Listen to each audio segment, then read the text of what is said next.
د شپږ کلنې غریب ګل چې مخکې نوم سید بیبي ښودل شوی و په سترګو کې اوښکې د دردونو کیسې بیانوي. دی چې شاوخوا یو 50 کلن سړي ته په نکاح شوي هله ژاړي چې خپل پلار ویني.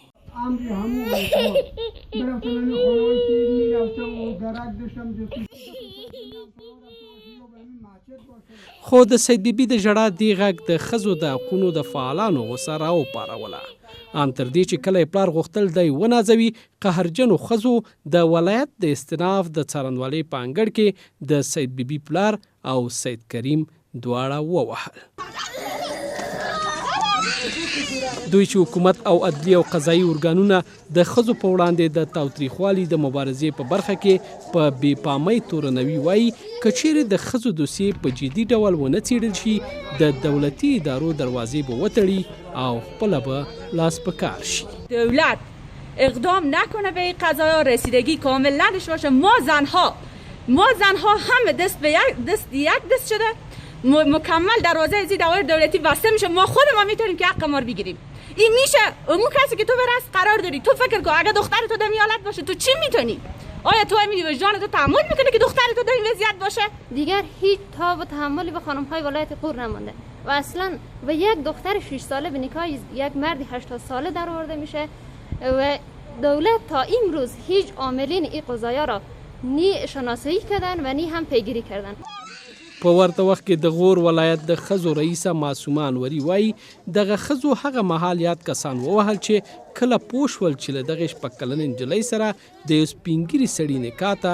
د نجلۍ پلار رضایت درلود. میرمن انوري وایي چې د ښځو په وړاندې د تاوتریخوالي د پیښو تکرار او دې برخې ته نه پاملرنې د ښځو د حقونو د فعالانو غوسه راپارولې ده. زمانی که این دوسیه از طریق پلیس به محول سارنوالی شد به اون زمان ما این طفل از ما خواستن که امیر یک بار بیارین با پدر زیر رویارویی شود. زمانی که طفل ما از خانه همون بیرون کردیم که ببریم میره با پدرش که آیا این طفل پدر خود میشناسه یا خیر. وقتی که ما داخل سارنوالی شدیم که یک تعداد از فعالین خانم‌های ولایت غور یا فعالین جامعه مدنی یا زن‌های فعالی که در غور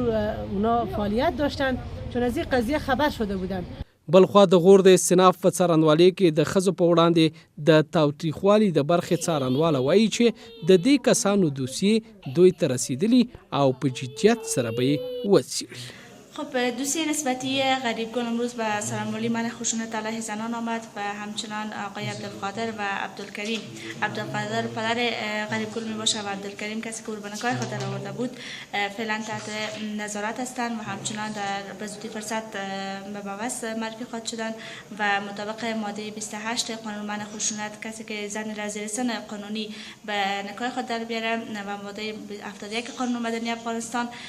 به حبس متوسط که کمتر از 2 سال نباشه محکوم میشه و